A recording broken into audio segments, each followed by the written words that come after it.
Une pauvre fille monte par erreur dans la voiture d'un inconnu, pensant que c'était son Uber, sans imaginer qu'il s'agissait d'un PDG millionnaire.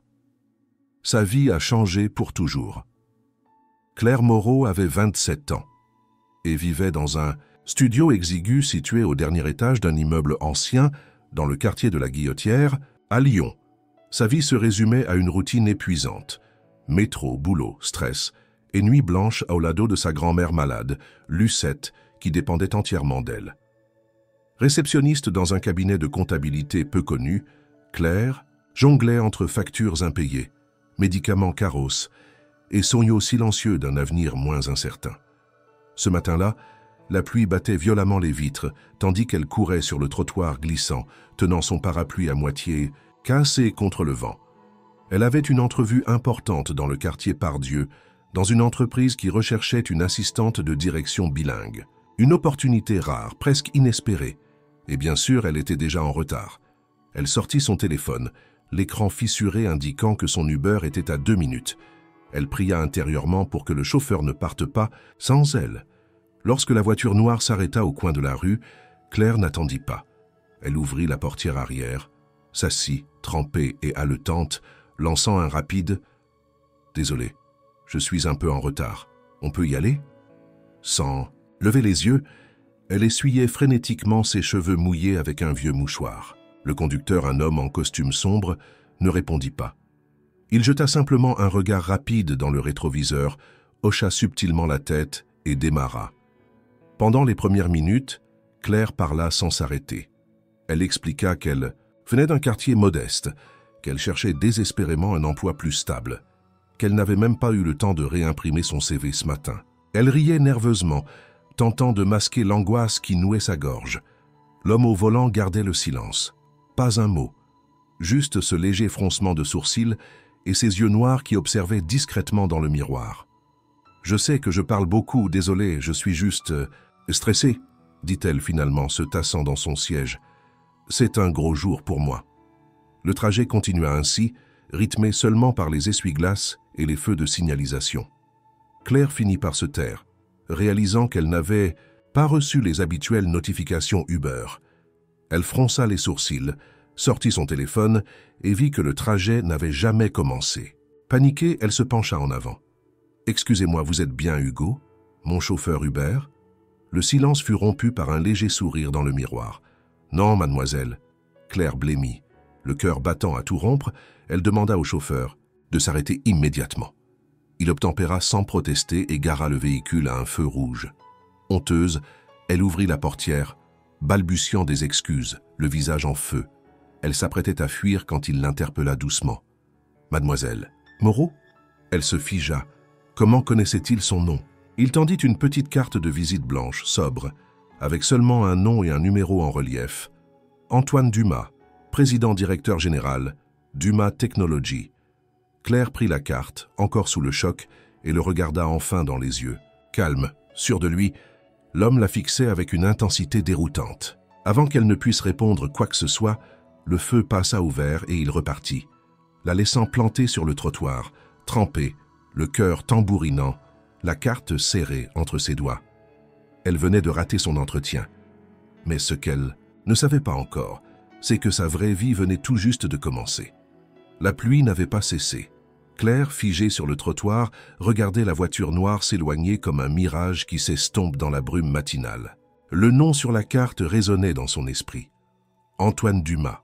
Elle l'avait déjà entendu quelque part, probablement dans un article économique ou lors d'un reportage sur les jeunes entrepreneurs français. Mais à cet instant précis, la reconnaissance cédait la place à la panique. Elle avait pris le mauvais véhicule, raté son entretien, et maintenant elle tenait entre ses doigts une carte de visite appartenant à un homme qui avait dû la prendre pour une folle. Encore sonnée, elle remonta jusqu'à un arrêt de tram et s'assit sur un banc froid, ses vêtements trempés collant à sa peau. Son téléphone vibrait. Un message du véritable chauffeur Uber, annulant la course après une longue attente. Elle soupira, les yeux rivés sur les lettres gravées de la carte. Le visage de l'homme réapparaissait sans cesse dans son esprit, la mâchoire carrée, les cheveux sombres soigneusement coiffés, et ce regard distant mais attentif, comme s'il évaluait silencieusement chaque mot qu'elle disait. Ce n'est que le soir chez elle, après avoir rassuré sa grand-mère et réchauffé un bol de soupe instantanée, que Claire se permit de rechercher le nom sur Internet.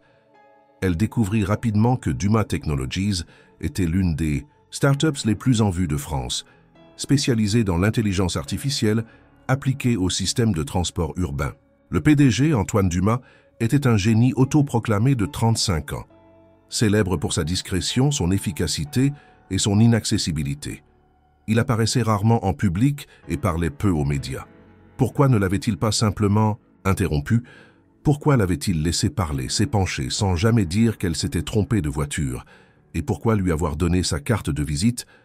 Le lendemain matin, alors qu'elle hésitait entre postuler à un nouveau poste dans un café ou passer la journée au chevet de sa grand-mère, son téléphone sonna. Numéro inconnu. Elle hésita, puis décrocha. « Claire Moreau ?»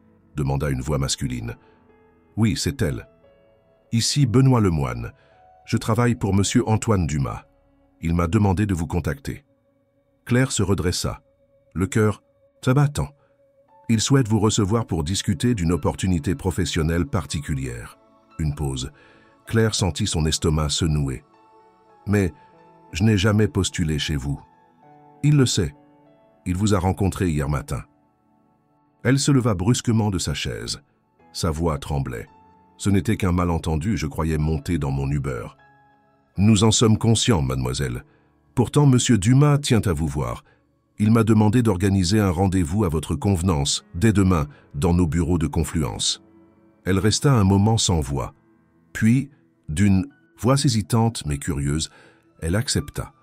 Le jour suivant, Claire se retrouva devant l'immeuble imposant en verre et acier de Dumas Technologies, planté devant les portes automatiques comme une enfant égarée. L'intérieur était spacieux, minimaliste, décoré avec un goût certain. On la fit patienter quelques minutes dans un salon feutré, puis un assistant l'accompagna dans un ascenseur privé jusqu'au dernier étage. Quand les portes s'ouvrirent, elle entra dans un bureau vaste baigné de lumière, avec vue panoramique sur le Rhône. Antoine Dumas se tenait là, en costume bleu foncé, dos à elle, observant la ville. « Merci d'être venue, mademoiselle Moreau, » dit-il sans se retourner. Claire avança lentement, le cœur battant. Elle n'avait aucune idée de ce qui l'attendait. Claire se tenait immobile, ses chaussures humides traçant des empreintes, timide sur le parquet impeccable du bureau. Antoine Dumas se retourna enfin, les mains dans les poches, le regard calme, presque bienveillant. Il l'observa un instant, comme s'il voulait confirmer quelque chose avant de parler. Elle avait revêtu sa meilleure tenue, une robe sobre bleu marine achetée en solde l'année précédente, mais elle se sentait pourtant déplacée dans cet environnement si lisse, si précis. « Je vous ai laissé parler, l'autre matin. Parce que vous sembliez authentique, dit-il simplement. » Claire cligna des yeux, ne sachant comment interpréter ces mots. « Je n'ai pas l'habitude de laisser des inconnus monter dans ma voiture, croyez-moi, mais votre spontanéité m'a intrigué. » Il lui fit signe de s'asseoir dans un fauteuil face à son bureau. Elle obéit, les mains crispées sur son sac. « À main. Je me suis renseigné sur vous, » continua-t-il en s'asseyant à son tour. « Vous travaillez depuis 5 ans dans un cabinet de comptabilité.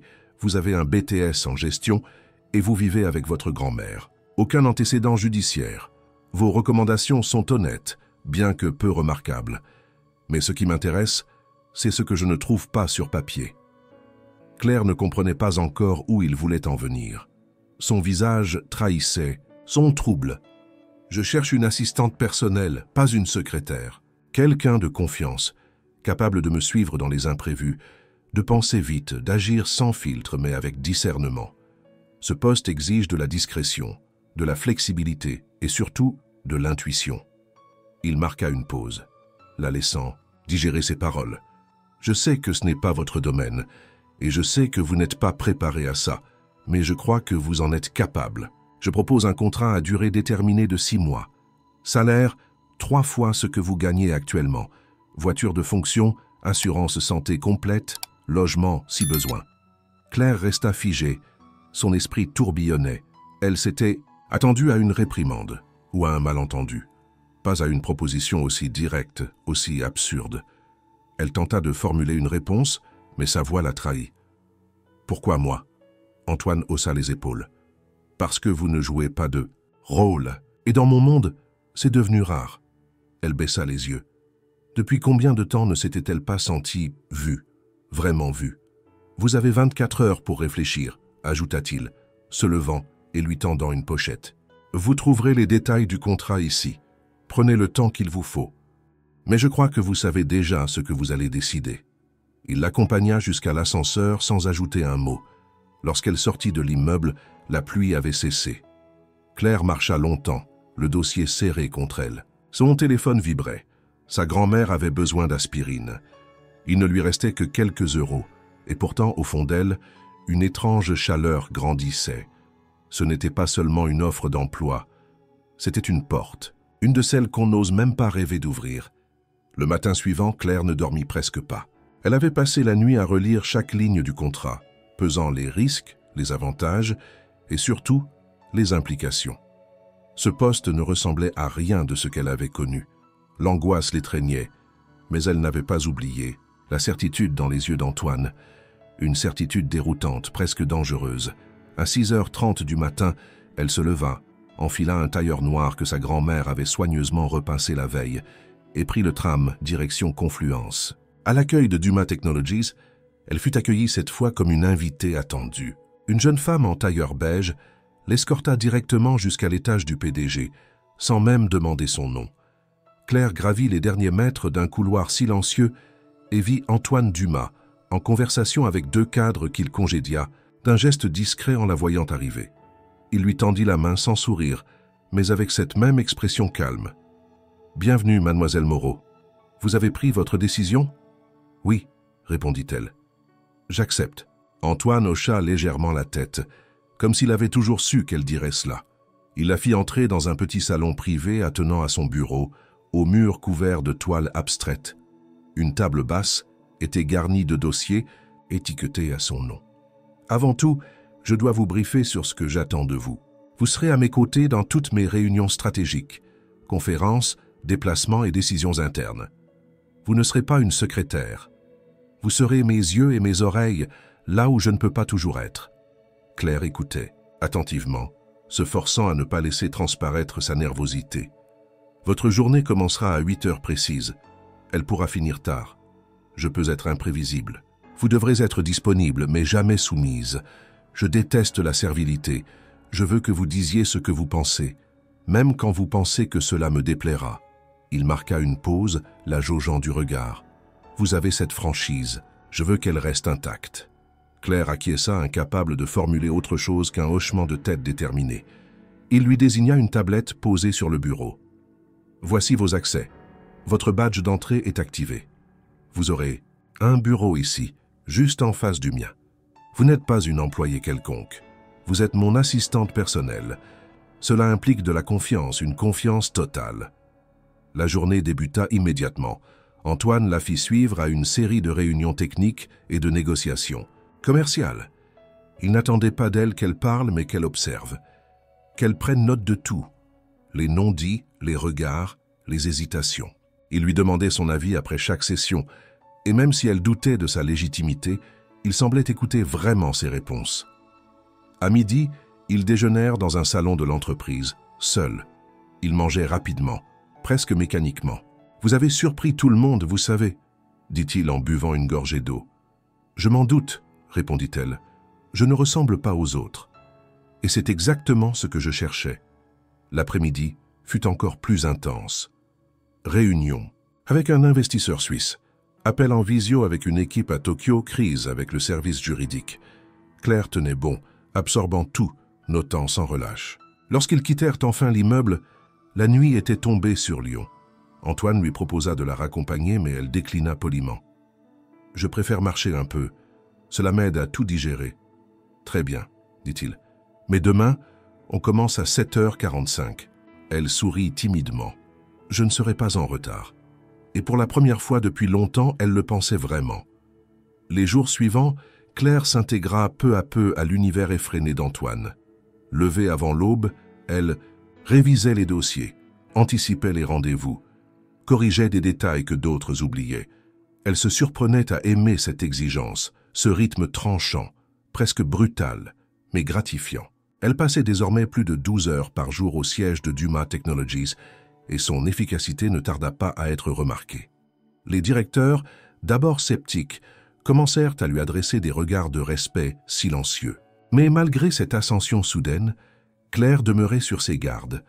Elle ne parlait jamais de chez elle, de sa grand-mère Lucette qu'elle aidait à se lever chaque nuit, ni de son frère aîné, Étienne, récemment sorti de prison et dont elle redoutait les appels. Elle évitait les sujets personnels, éludait les invitations de ses collègues à déjeuner ou à boire un verre après le travail. Chaque minute libre était consacrée à courir à la pharmacie, régler une facture ou tenter de calmer les humeurs instables de son frère, toujours prompt à se plaindre de sa condition. Antoine, lui, observait. Il avait remarqué son silence lorsqu'on évoquait le week-end, son regard qui se perdait par la fenêtre entre deux réunions. Il n'insistait pas, mais chaque fois qu'il lui tendait un dossier ou qu'il croisait son regard, une question muette semblait flotter entre eux. « Qui êtes-vous vraiment, Claire Moreau ?» Un soir, alors qu'ils revenaient d'une conférence sur l'intelligence artificielle à Grenoble, Claire s'endormit dans la voiture de fonction. La journée avait été longue, les conversations techniques lui avaient laissé la tête pleine de termes qu'elle ne maîtrisait pas encore. Antoine, au volant, jeta un regard vers elle. Ses traits étaient apaisés, sans cette tension constante qu'elle arborait au bureau. Arrivé devant son immeuble décrépit, il la réveilla doucement. « Nous sommes arrivés, dit-il sans commenter le quartier. » Elle s'étira, gênée, puis ouvrit la portière. « Merci pour le trajet, dit-elle. » Mais avant de partir, elle se retourna. « Vous ne posez jamais de questions personnelles ? Je respecte les silences, répondit-il. Mais cela ne veut pas dire que je ne m'interroge pas. » Elle hocha la tête, presque soulagée. Puis elle disparut dans la cage d'escalier, grise et délabrée. Le lendemain matin, Claire arriva au bureau les yeux cernés. Son frère avait débarqué en pleine nuit exigeant de l'argent. Elle l'avait calmé, nourri et convaincu de partir avant que Lucette ne se réveille. Mais elle savait qu'il reviendrait. Elle se sentait comme une funambule sur un fil trop mince. Antoine la regarda longuement ce jour-là sans dire un mot. Durant une pause, il lui apporta un café et le posa sur son bureau sans rien ajouter. Claire leva les yeux, surprise. Elle murmura un merci. Il retourna dans son bureau, la porte entr'ouverte. Ce soir-là, en rentrant, elle trouva une lettre sous sa porte, une sommation de quitter les lieux, 3 mois de loyer impayés. Elle s'effondra, sur le canapé, incapable de pleurer. La fatigue, la peur, la honte, tout se mélangeait. Elle n'avait personne à qui parler. Et pourtant, dans un coin de sa mémoire, la voix calme d'Antoine résonnait encore. « Je veux que vous disiez ce que vous pensez. » Mais elle ne pouvait pas encore. Le rythme du travail ne ralentissait pas. Antoine enchaînait les partenariats internationaux, les présentations de projets novateurs et les soirées de réseautage dans les cercles d'élite. Claire, toujours à ses côtés, s'efforçait de suivre. Elle apprenait à décoder les sourires intéressés, les poignées de main calculées, les compliments masquant souvent des manœuvres d'influence.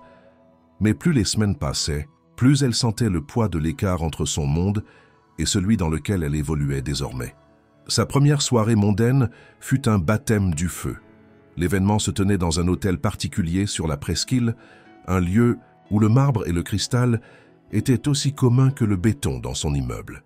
Les femmes présentes portaient des robes de grands créateurs, les hommes des costumes sur mesure, et les conversations effleuraient des sujets aussi distants qu'abstraits pour Claire. Hedge fund, montres rares, acquisitions en Asie. Antoine, lui, évoluait dans ce milieu avec une aisance impressionnante. Il l'introduisait comme son assistante personnelle, avec une sobriété qui évitait les regards trop appuyés. Pourtant, Claire sentait les jugements dissimulés, les sourires crispés. On lui posait des questions polies mais condescendantes.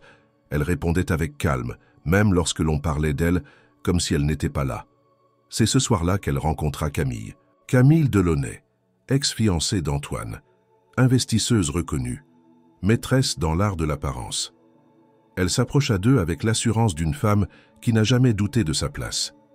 Vêtue d'une robe ivoire sans un pli, elle planta ses yeux clairs dans ceux de Claire. « Alors c'est donc vous la fameuse assistante dont tout le monde parle ?» Claire sourit poliment. « Oui, enchantée. Antoine a toujours eu un faible pour les profils. »« Atypique », lança Camille en sirotant sa coupe de champagne.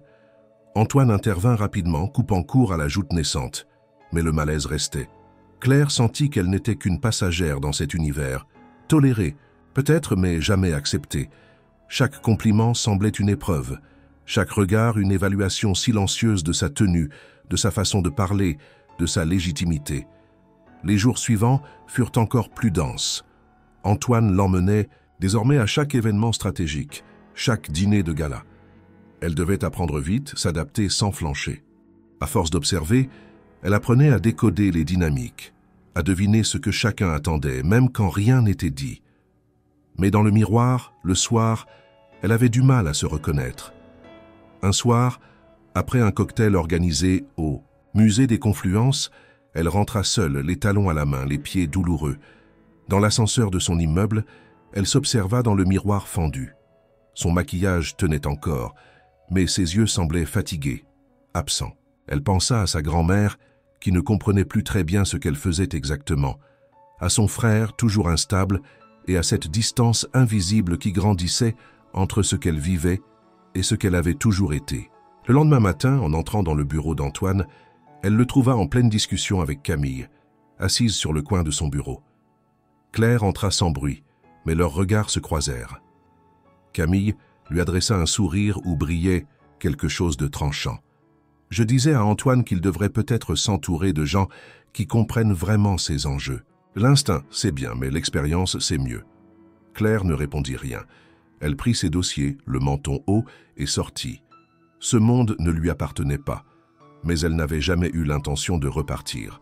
Un matin de février, Antoine annonça un déplacement express à Bordeaux pour une présentation confidentielle auprès d'un potentiel partenaire international. Claire l'accompagnerait. Tout devait rester discret, hors des circuits traditionnels de communication de l'entreprise. Ils prirent le premier train à l'aube, Antoine plongé dans ses notes, Claire relisant les documents jusqu'à les connaître par cœur. À leur arrivée, une voiture les conduisit à une salle de conférence dans un hôtel discret près du centre historique. L'entretien fut intense, exigeant, mais fructueux. Le client semblait conquis. Alors qu'il s'apprêtait à repartir, une alerte météo tomba. Une violente tempête s'approchait de la région, paralysant routes et gares. Tous les trains étaient suspendus, les vols annulés. Antoine contacta son chauffeur, mais l'homme confirma qu'aucun déplacement n'était sûr. Résignés, ils acceptèrent de passer la nuit à l'hôtel. Claire, installée dans une chambre simple au dernier étage, observait la pluie tambouriner contre les vitres. Tout était silencieux, jusqu'à ce qu'on frappe à sa porte. Antoine se tenait là, un dossier à la main. « J'ai besoin de revoir les chiffres du contrat. Tu es disponible ?» Elle hocha la tête et le laissa entrer. Ils s'installèrent autour de la petite table ronde. Les heures passèrent. La concentration initiale fit place à des échanges plus légers, presque familiers. Antoine, verre de vin à la main, lui raconta sa première levée de fonds à 23 ans, les nuits blanches passées à coder et les trahisons amères dans ses débuts. Claire, d'abord hésitante, finit par évoquer son enfance dans un HLM à Vénissieux, les week-ends chez sa grand-mère à écouter la radio pendant qu'elle tricotait, et la solitude constante après le départ de ses parents. À mesure que les mots s'échangeaient, quelque chose changeait entre eux. Antoine n'avait plus ce ton professionnel, cette froideur contrôlée. Il écoutait, vraiment. Il souriait, parfois. Et Claire, pour la première fois depuis longtemps, se sentait entendue sans avoir à se justifier. Lorsque minuit sonna, ils étaient toujours là, les yeux fatigués mais le cœur étrangement léger. Claire se leva, consciente du danger qu'un tel moment représentait. Elle recula doucement vers la porte. « Merci pour la conversation », murmura-t-elle. Antoine la regarda un instant, puis se contenta de répondre « Merci à toi. Ce n'est pas tous les jours qu'on parle sans masque. » Elle referma la porte doucement derrière elle, le souffle court. Cette nuit-là, elle dormit profondément. Pas à cause de la fatigue, mais parce qu'elle avait senti, enfin, une étincelle d'égalité. Non pas entre deux rôles, mais entre deux âmes qui, malgré la distance sociale et les silences du passé, avaient trouvé un moment de vérité partagée. Le lendemain matin, ils reprirent le train pour Lyon dès que le trafic fut rétabli. Aucun mot ne fut échangé sur la nuit précédente, mais chaque geste, chaque regard entre eux avait changé, subtilement, imperceptiblement et définitivement. Les jours suivants furent marqués par un calme étrange, presque tendu. Antoine et Claire reprirent leur rythme de travail habituel, mais un regard plus long que d'habitude, un silence un peu trop prolongé dans l'ascenseur, un sourire esquissé sans raison claire, tout prenait une signification nouvelle. Et le bureau, ce lieu impersonnel régi par des protocoles stricts, commença à murmurer. Les rumeurs ne mirent pas longtemps à éclore. Un regard surpris entre deux couloirs, un appel pris à voix basse, la mémoire sélective des collègues. On chuchotait que Claire passait trop de temps avec Antoine, qu'elle voyageait avec lui, alors que d'autres employés plus anciens n'avaient jamais été invités à le faire. Certains parlaient d'avantages spéciaux, d'autres de promotion horizontale. Le ton n'était jamais direct, mais toujours empoisonné. Claire sentait les regards changer, les sourires devenaient rares, les pauses café plus solitaires. Elle entendit même son nom dans une conversation chuchotée qui s'interrompit brutalement à son arrivée. Un matin, elle découvrit un post-it anonyme sur son bureau. Il faut savoir rester à sa place. Ce jour-là, elle sentit sa main trembler en saisissant son stylo. Elle avait grandi dans un monde rude, mais rien ne l'avait préparée à la violence sourde de la suspicion collective. À la fin de la journée, alors qu'elle rassemblait ses affaires, l'assistante des ressources humaines vint la chercher. « Le directeur juridique souhaite vous voir maintenant. » Claire entra dans la salle de réunion où l'attendaient le DRH, un représentant légal et un membre du conseil. Le ton était neutre, les visages froids. « Il circule des informations préoccupantes, mademoiselle Moreau. Vous entretiendriez une relation non professionnelle avec monsieur Dumas, ce qui poserait un sérieux problème d'éthique et de hiérarchie. » Claire ouvrit la bouche, choquée. « Ce sont des rumeurs. Je fais mon travail. Rien de plus. » Malheureusement, dans une entreprise de cette envergure, même la perception peut nuire à la réputation. Nous vous demandons de faire preuve de discrétion maximale. Et à partir d'aujourd'hui, vos missions seront limitées à un périmètre plus restreint, le temps que tout cela se calme. Elle sortit de la salle abasourdie, le visage brûlant de honte. Elle monta jusqu'au bureau d'Antoine, sans frapper. Il était au téléphone, mais en la voyant, il coupa immédiatement la communication. « Ils m'ont convoqué, on me retire mes fonctions. » Antoine se leva lentement. « Je sais. On m'a informé juste avant toi. Et tu as accepté ?» Il soupira, les mains dans les poches. « Je t'ai défendu, Claire. Mais plus je protestais, plus cela alimentait leurs soupçons.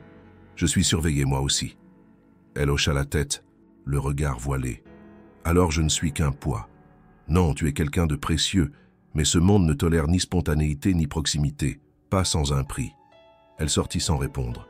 Ce soir-là, elle rentra chez elle en marchant longtemps, sous la pluie. Elle pensait à sa grand-mère, à son frère, à tous les efforts pour tenir bon.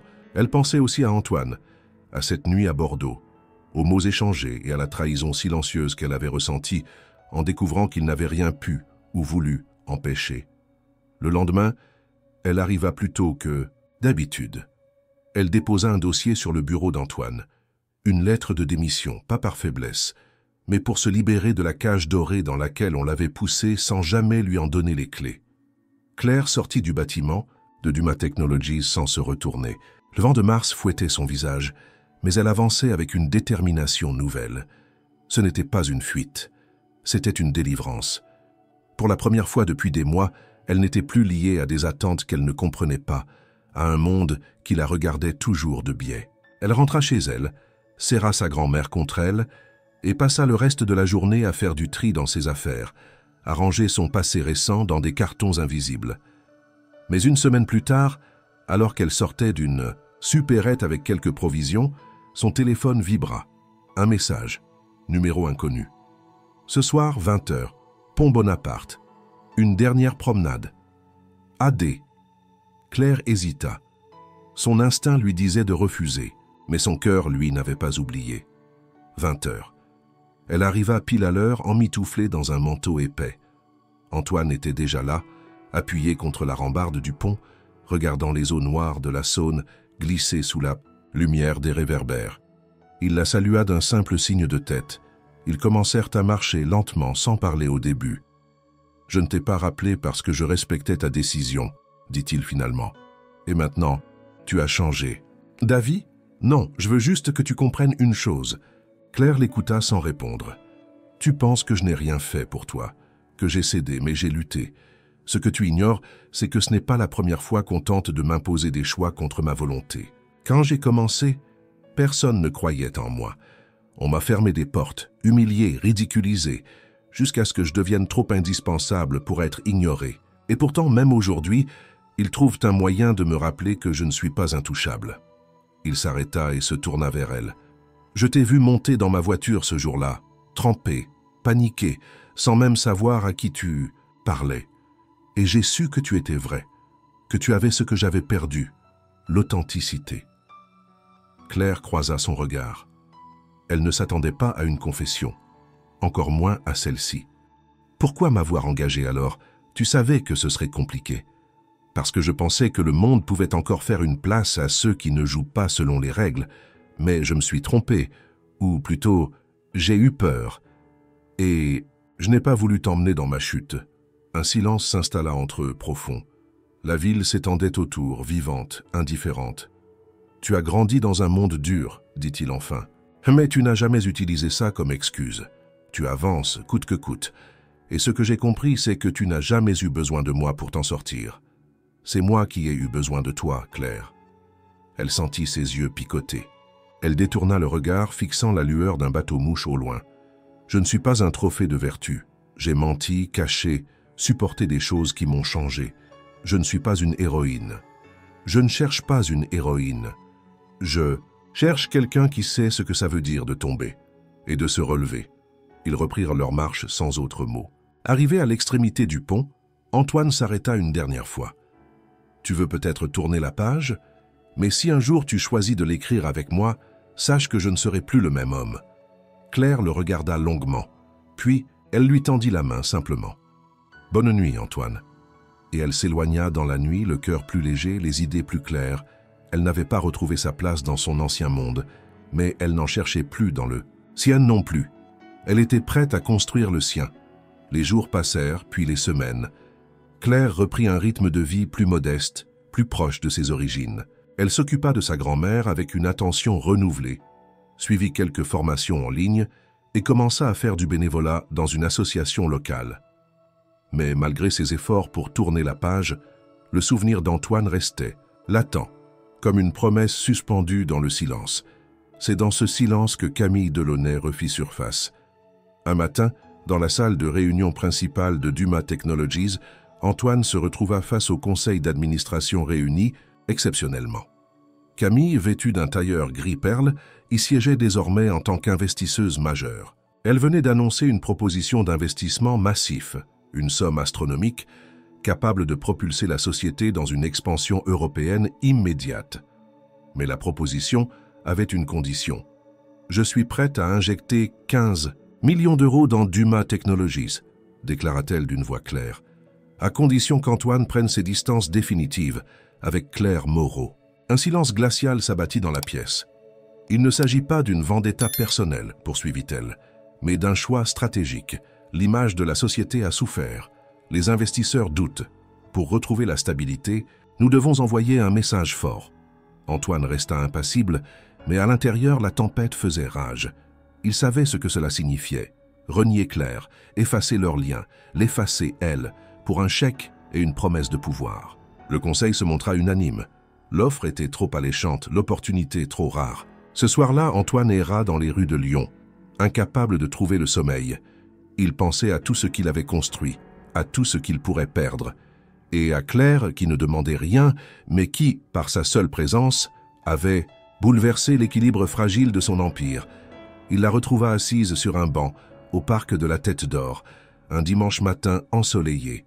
Elle nourrissait les canards avec un petit sachet de pain sec. « Tu ne m'as pas cherché depuis notre dernière conversation, » dit-elle sans le regarder, « parce que je ne voulais pas te mêler à ça. Mais je dois te dire quelque chose. » Elle tourna la tête vers lui. « Camille veut investir, beaucoup, mais en échange, elle exige que je coupe tous les liens avec toi, définitivement. » Claire le fixa sans ciller. « Et tu vas le faire ? » ?»« Je ne sais pas. » Il y avait dans ses yeux une sincérité brute, désarmante. « Tu as un empire à protéger.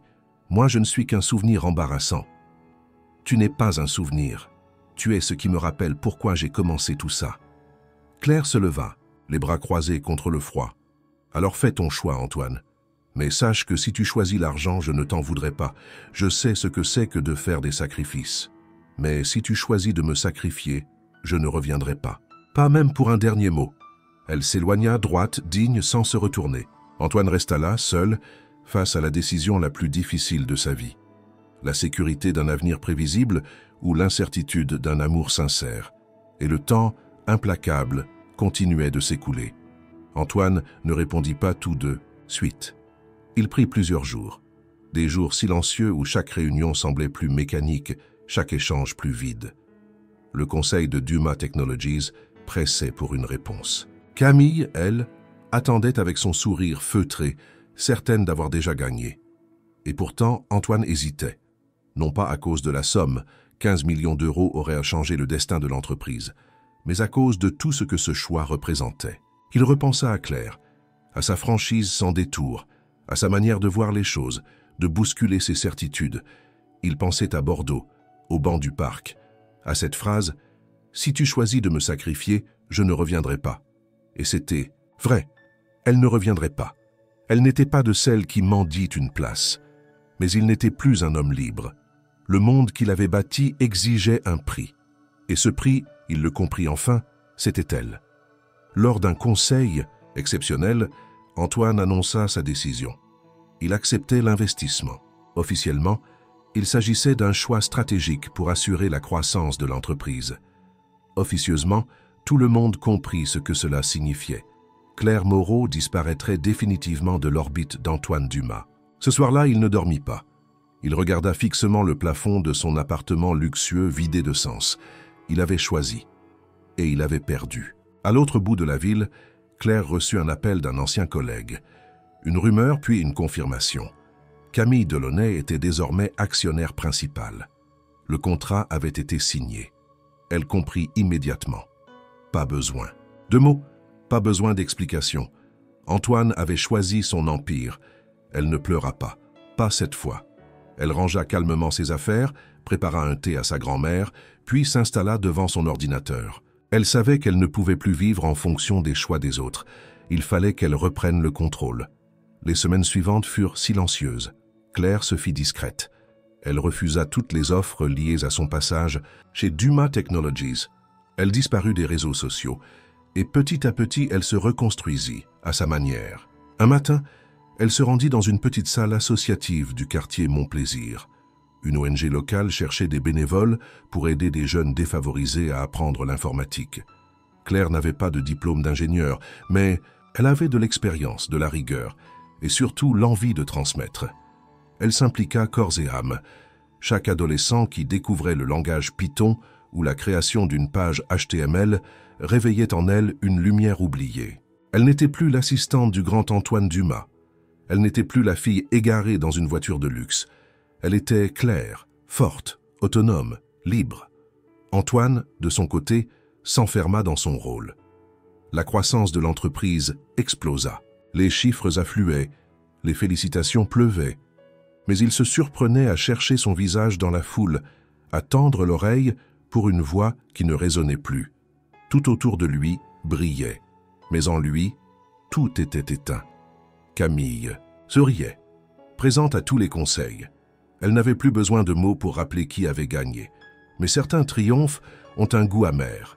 Et celui-ci, Antoine le goûta chaque jour, à chaque succès fêté dans un silence de plus, en plus lourd. Claire, elle, avançait. Et cela, même Antoine ne pouvait l'arrêter. Lyon entrait doucement dans le printemps. Claire, désormais pleinement investie dans l'ONG, passait ses journées à organiser des ateliers de codage, à monter des projets de mentorat, à aider des adolescents à croire en leur avenir. Le quartier où elle travaillait n'avait rien de luxueux, mais chaque sourire qu'elle recevait valait plus que n'importe quel titre sur un organigramme. Elle n'attendait plus rien, ni de la vie, ni d'Antoine. Elle avait appris à avancer sans lui. Son quotidien avait trouvé un nouvel équilibre. Les matins commençaient tôt, les soirées se terminaient souvent avec des piles de dossiers, mais elle ne s'en plaignait pas. Elle avait la sensation de construire quelque chose d'utile, de tangible. Sa grand-mère, bien que diminuée, souriait plus souvent. Son frère, étonnamment, ne l'avait pas recontacté. Le silence était un répit qu'elle acceptait avec gratitude. Puis vint un jour particulier. Une lettre arriva à l'ONG, un courrier de la mairie de Lyon. Claire le lut, d'abord incrédule, puis émue. Elle était conviée à une cérémonie spéciale, organisée par la municipalité, en reconnaissance de son travail auprès des jeunes. Une distinction rare, réservée à ceux qui avaient véritablement transformé leur communauté.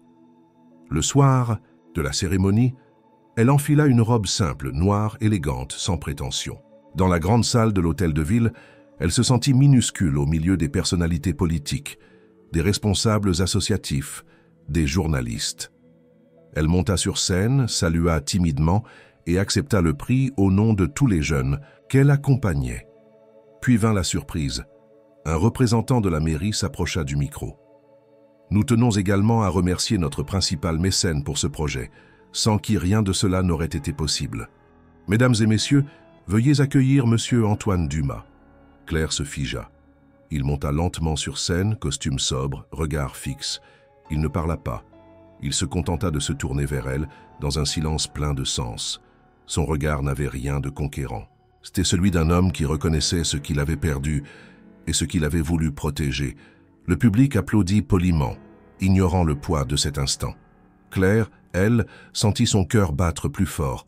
Pas de colère, pas de douleur, juste une compréhension muette. Il n'était pas venu pour briller, il n'était pas là pour être vu. Il était là parce qu'il savait ce qu'elle avait accompli, et parce qu'il avait voulu, en silence, faire partie de ce qu'elle devenait. Ils ne se parlèrent pas ce soir-là. Ils n'en avaient pas besoin. Le regard qu'ils échangèrent sur scène suffisait. Antoine descendit, retourna à sa place dans l'ombre. Mais dans cet éclat de reconnaissance, quelque chose se réconciliait. Ce n'était pas la fin, ce n'était plus la rupture, c'était la reconnaissance d'un chemin commun, parcouru chacun à sa manière. La cérémonie terminée, les applaudissements s'évanouirent peu à peu, remplacés par le murmure des conversations et le tintement discret des verres à champagne. Claire descendit de la scène, serrant entre ses doigts la plaque honorifique qu'on venait de lui remettre. Autour d'elle, les sourires étaient sincères, les félicitations nombreuses, mais elle n'y prêtait que peu d'attention. Son regard cherchait une silhouette familière dans la foule. Antoine n'était plus là. Elle sortit de la salle, traversa le long couloir de l'hôtel de ville, ses pas résonnant doucement sur le sol de marbre. La nuit était douce. Lyon brillait sous les lampadaires, les rues encore animées par quelques passants. Sur le parvis, une voiture noire était garée à distance, mais il n'y avait personne au volant. Et puis, elle le vit. Debout, un peu à l'écart, les mains dans les poches, regard tourné vers la ville. Il ne bougea pas à son approche, comme s'il savait qu'elle viendrait. Claire s'arrêta à quelques pas de lui. Ils se fixèrent en silence. Il n'y avait plus de colère, plus de fierté blessée. Seulement deux êtres que la vie avait changés, séparés, transformés, et réunis à nouveau sans un mot. Claire avança lentement. Antoine tendit la main, mais elle ne la saisit pas. Elle posa doucement sa propre main sur son cœur. « Je n'ai jamais eu besoin de toi pour me sauver, » dit-elle doucement. « Mais je suis contente que tu sois venue. » Il hocha la tête, la gorge serrée. « Tu as trouvé ta place, Claire. »« Oui, et toi, Antoine ?» Il sourit, triste et sincère. « Je l'ai perdu quand je t'ai laissé partir. » Un silence. Puis, sans précipitation, ils commencèrent à marcher côte à côte, descendant lentement les marches de l'esplanade. Leurs épaules se frôlaient parfois, mais aucun d'eux ne parlait. Il n'en était plus besoin.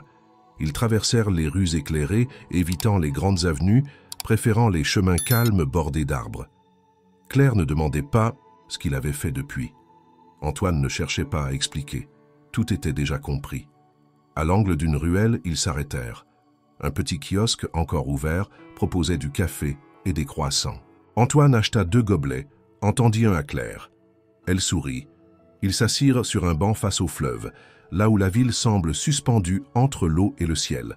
Et, pour la première fois depuis longtemps, Claire se sentit pleinement présente, sans devoir fuir, sans devoir lutter.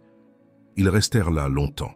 Puis, comme dans une évidence silencieuse, ils se levèrent et repartirent, l'un à côté de l'autre, sans plan, sans promesse, mais avec une certitude nouvelle.